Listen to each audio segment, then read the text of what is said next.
The Zuo Zhuan, generally translated as Zuo Tradition, a commentary of Zuo, is an ancient Chinese narrative history that is traditionally regarded as a commentary on the ancient Chinese chronicle Spring and Autumn Annals. It comprises 30 chapters covering a period from 722 to 468 BC, and focuses mainly on political, diplomatic, and military affairs from that era. The Zuo Zhuan is famous for its relentlessly realistic style, and recounts many tense and dramatic episodes, such as battles and fights, royal assassinations and murder of concubines, deception and intrigue, excesses, citizens' oppression and insurgences, and appearances of ghosts and cosmic portents. The Zuo Zhuan was, for many centuries, the primary text through which the Chinese gained an understanding of their ancient history. Unlike the other two surviving annals commentaries, the Gongyang and Guliang commentaries, the Zuo Zhuan does not simply explain the wording of the annals, but greatly expounds upon its historical background, and contains a large number of rich and lively accounts of spring and autumn period history and culture. The Zuo Zhuan is the source of more Chinese sayings and idioms than any other classical work, and its concise,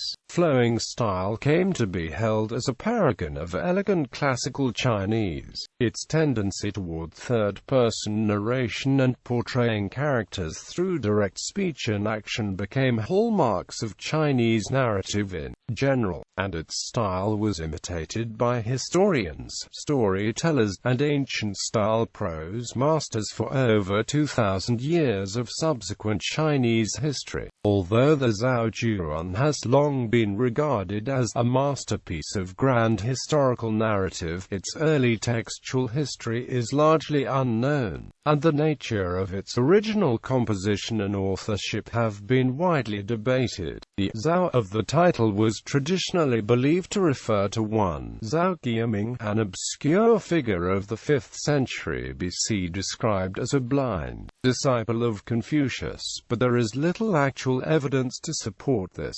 Modern scholars now generally believe that the Zuo Zhuan was originally an independent work composed during the latter half of the 4th century BC, that was later rearranged as a commentary to the Annals. History. The earliest known mention of the Zuo Zhuan appears in Sima Qian's records of the Grand Historian, the first of China's 24 dynastic histories, which was completed about 94 BC. Like the other two surviving commentaries on the Spring and Autumn Annals, the Gongyang and Guliang traditions, the Zuo Zhuan originally existed in an independent format, with no direct references to the Annals. In the 3rd century AD, the Chinese scholar Du Yu intercalated it with the Annals so that each annal's entry was followed by the corresponding narrative from the Zuo Zhuan, and this became the received format of the Zuo Zhuan that exists today. Modern scholars now generally believe that the Zuo Zhuan was originally an independent work composed during the latter half of the 4th century BC, though probably incorporating some even older material that was later rearranged as a commentary to the Annals. Authorship. The records of the head historian refers to the Zuo Zhuan as Master Zuo's Spring and Autumn Annals, and attributes it to a man named Zhao Guiming, traditionally assumed to be the Zhao Guiming who briefly appears in the Analects of Confucius when Confucius praises him for his moral judgment. Other than his brief mention in the Analects, nothing is concretely known of Zhao Guiming's life or identity, nor of what connection he might have with the Zuo Zhuan. This traditional assumption that the title's Master Zhao refers to the Zhao Guiming of the Analects is not based on any specific evidence, and was challenged by scholars as early as the 8th century during the Tang dynasty. Even if he is the Zhao referenced in the Zuo Zhuan's title, This attribution is questionable because the Zhuan describes events from the late spring and autumn period that the Zhao Guoming of the Annals could not have known. Alternatively, some scholars have suggested that the Zhuan was actually the product of one Wu Qi, a military leader who served in the state of Wei and who, according to the Hanfei, was from a place called Zuoshi. Commentary status. In the early 19th century, the Chinese scholar Lu Fenglu initiated a long, drawn-out controversy when he proposed, by emphasizing certain discrepancies between it and the Annals, that the Zhuan was not originally a commentary on the Annals. Liu's theory was taken much further by the noted scholar and reformer Kang Youwei, who argued that Lu Xun did not really find the ancient script version of the Zhuan in the imperial archives, as historical records describe, but actually forged it as a commentary on the Annals. Kang's theory was that Lu Shigin, who with his father Lu Xiang, the imperial librarian, was one of the first to have access to the rare documents in the Han Dynasty's imperial archives, took the discourses of the states and forged it into a chronicle-like work to fit the format of the Annals in an attempt to lend credibility to the policies of his master, the usurper Wang Mang. Kang's theory was supported by several subsequent Chinese scholars in the late 19th century, but was contradicted by a large number of 20th-century studies that examined it from many different perspectives.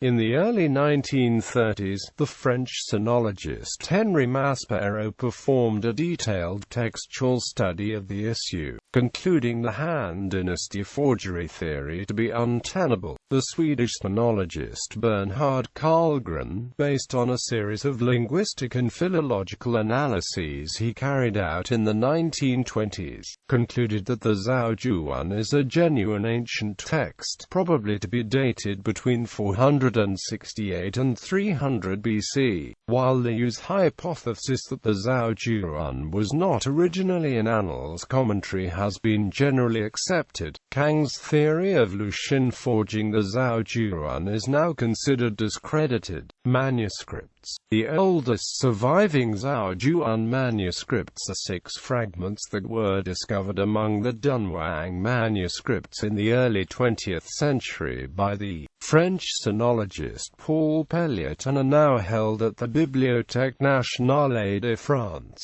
4 of the fragments date to the 6th dynasty's period, while the other 2 date to the early Tang dynasty. The oldest known complete Zhuan manuscript is the ancient manuscript scroll, preserved at the Kanazawa Bunko Museum in Yokohama, Japan. Content. The Zhuan recounts the major political, military, and social events of the spring and autumn period, and is famous for its dramatic power and realistic details. It contains a variety of tense and dramatic episodes, battles and fights, royal assassinations and murder of concubines, deception and intrigue, excesses, citizens' oppression and insurgences, and appearances of ghosts and cosmic portents. Each Zhuan chapter begins with the spring and autumn annals entry for the year, which is usually terse and brief, followed by the Zhuan content for that year, which often contains long and detailed narratives. The Zhuan originally contained only its core content, without any content from or references to the spring and autumn annals. In the 3rd century AD, the Chinese scholar Du Yu intercalated the annals into the Zhuan, producing the received format that exists today. Themes. Though the Zhuan was probably not originally a commentary on the spring and autumn annals, a work which was traditionally viewed as a direct creation of Confucius, its basic philosophical outlook is also strongly Confucian in nature. Its overarching theme is that haughty, evil, and stupid individuals generally bring disaster upon themselves, while those who are good, wise, and humble are usually justly rewarded. The Confucian principle of ritual propriety, or ceremony, is seen as governing all actions, including war, and to bring bad consequences consequences if transgressed. However, the observance of Li is never shown as guaranteeing victory, and the Zhao Zhuan includes many examples of the good and innocent suffering senseless violence. Much of the Zhao Zhuan's status as a literary masterpiece stems from its relentlessly realistic portrayal of a turbulent era marked by violence, political strife, intrigues, and moral laxity. The narratives of the Zhao Zhuan are highly didactic in nature, and are presented in such a way that they teach and illustrate moral principles.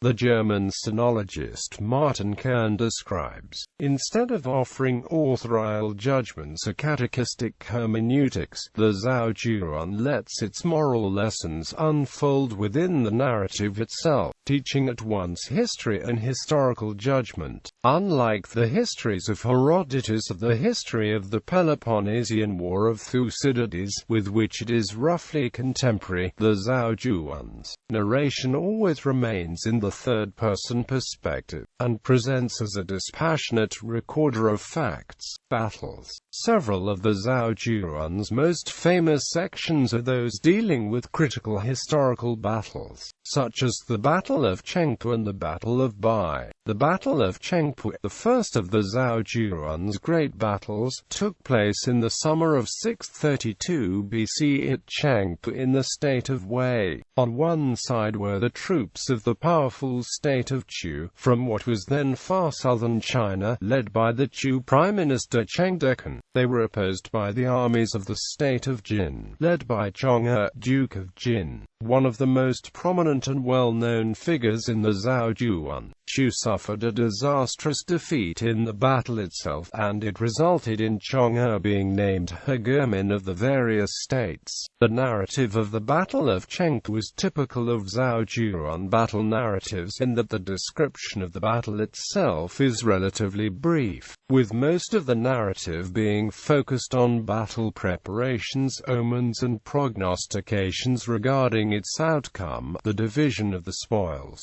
and the shifts and defections of the various allied states involved in the conflict. This official restrained style, which became typical of Chinese historical writing, is largely due to the ancient Chinese belief that ritual propriety and strategic preparation were more important than individual valor or bravery in determining the outcome of battles.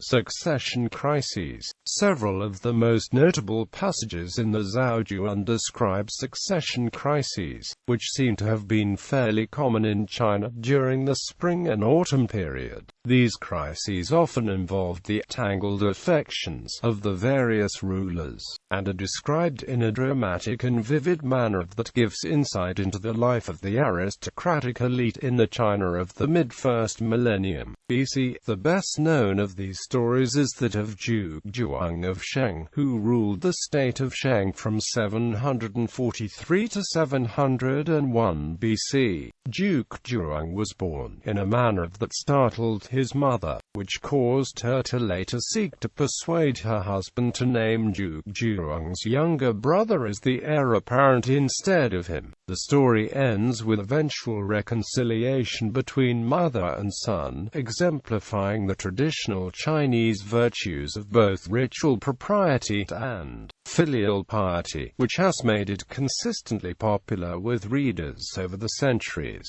Moral verdicts. A number of Zhao Zhuan anecdotes end with brief moral comments or verdicts that are attributed to either Confucius or an unnamed Junzi. These moral of the story postfaces, which were added later by Confucian scholars, are directed toward those currently in power, reminding them of the historical precedents and inevitable consequences of their own actions. Quote, "They speak with the voices of previous ministers, advisers, old men, and other anonymous figures to remind rulers of historical and moral lessons, and suggest that rulers who heed their advice will succeed, while those who do not will fail." Fate. Several sections of the Zhao Zhuan demonstrate the traditional Chinese concept of fate or destiny, referring either to an individual's mission in life or their allotted lifespan, and illustrates how benevolent rulers ought to accept fate selflessly, as in the story of Duke when moving the capital of the state of Zhou in 614 BC. Influence. The Zuo Zhuan has been recognized as a masterpiece of early Chinese prose and grand historical narrative for many centuries,